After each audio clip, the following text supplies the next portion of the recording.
Oh, glad that's over.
Summons me from my ethereal wanderings.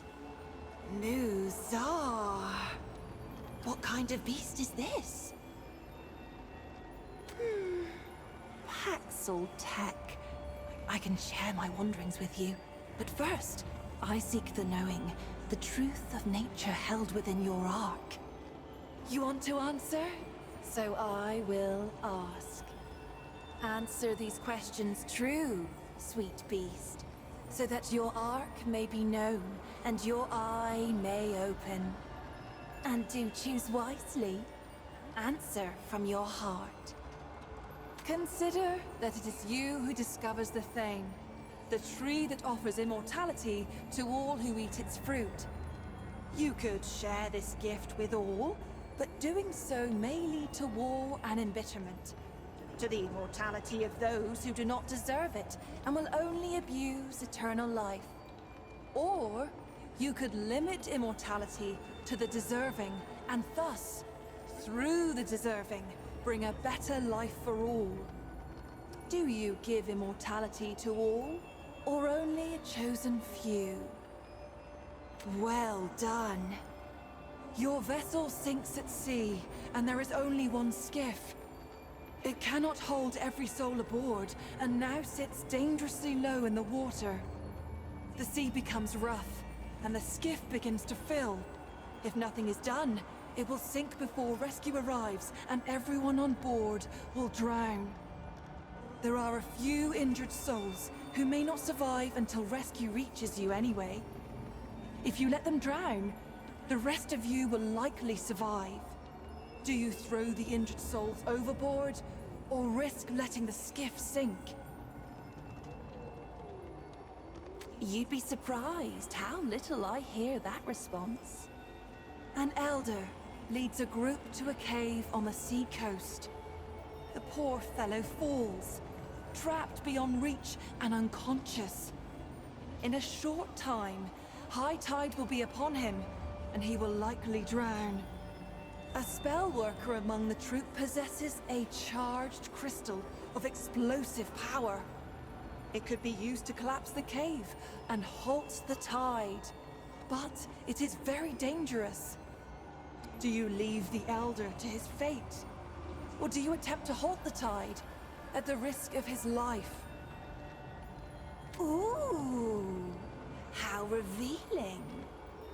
A raging storm approaches, and your clan's only shelter is a small cave. The entrance is narrow, and can only fit a few people at a time. As the storm hits, a group of travelers from a rival clan arrives, begging for refuge. Letting them in means risking your own people's safety. Do you allow them into the cave? Or turn them away to face the storm? Fascinating.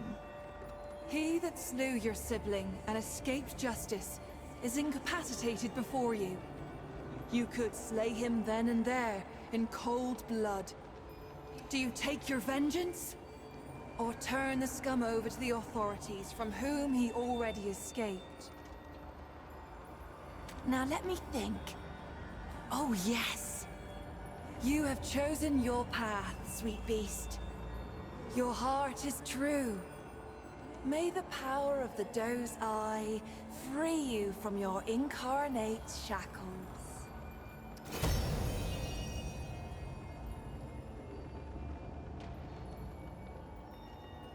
In the arc of every being, there are two eyes. We may see out of either, but most favor one over the other. The Ravager's eye is dynamic, driven, and endlessly hungry. Yet for all its power, its vision is clouded. The eye of the Ravager rarely sees beyond its own satiation. Like an animal chasing its tail, it knows no rest. The doe's eye sees only what is before it. The gift of the doe is subtle, easily missed. It is a most mysterious presence inside oneself, conferring power without force, just as the doe itself cannot be sought, nor tracked, nor hunted. By answering true, sweet beast, you give me a wink, and now, the gifts of your dominant eye will be open to you. Would you care to hear a tale? It is about those who see as you do. I will tell you of Ramaril. I found Ramaril as a babe, large and angry. Nothing became of him, as it happened. None knew his name. For though one might thank the creator of a meal or a washroom, when the Krell came, they laid siege. The doe's eye opened in Ramaril that day. He was no fighter, but he lifted the largest shield he could. He drove dozens of Krell over a cliff, and himself with them. Later, his masters came to me seeking to know more of this boy. One might even consider them true. Is there anything else? Knowledge of me? Of our wonderful world?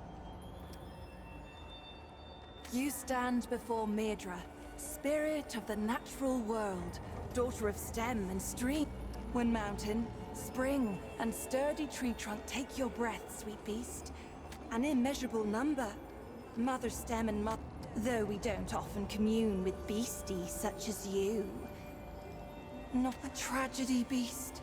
Keula was fascinated by mortals, but unlike most of us, she made herself no secret. And you worshipped. The root found her there. But perhaps it would be better if it had. For what remains is no longer. But we hold happy thoughts. Regret only wastes one life. By day, a dappled glade of emerald brown. By night, sweet beast. Or so it was before this age of extermination. How I long to return to play. This age, for me, holds only decay. Very well, sweet beast. Be on your way.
Here we go.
Holy hell.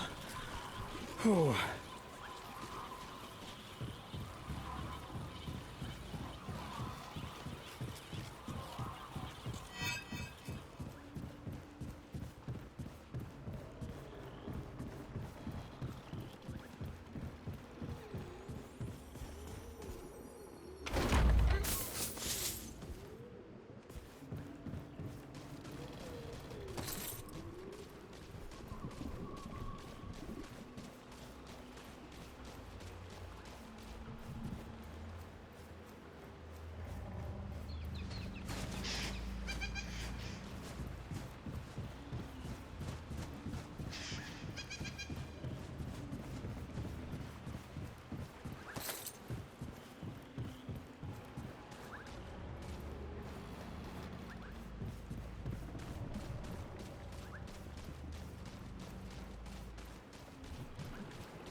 Okay, this is it.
This ain't good.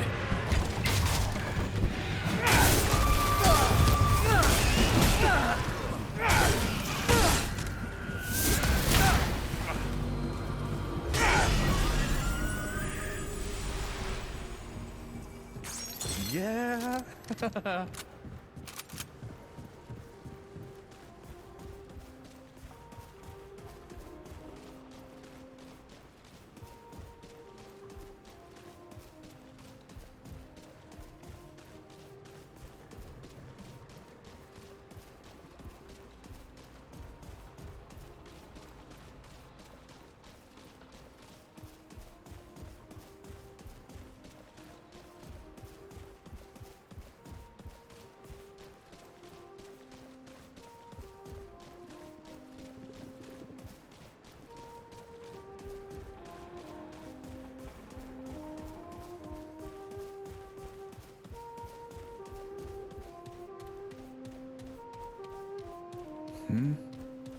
Music.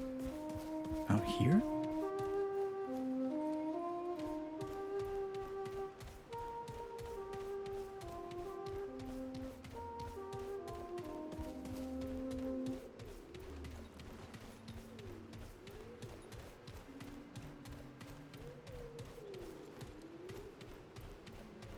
To me, friend Paxultek.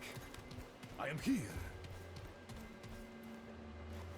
Friend Paxultek, it returns. But of course it has. Long ago the Paxultek and I spoke of songs and... Ah, of course. It is not the same Paxultek. Forgive me. The horns, it does not have them. A new friend then, hmm? So what brings it to beleaguered Yesha?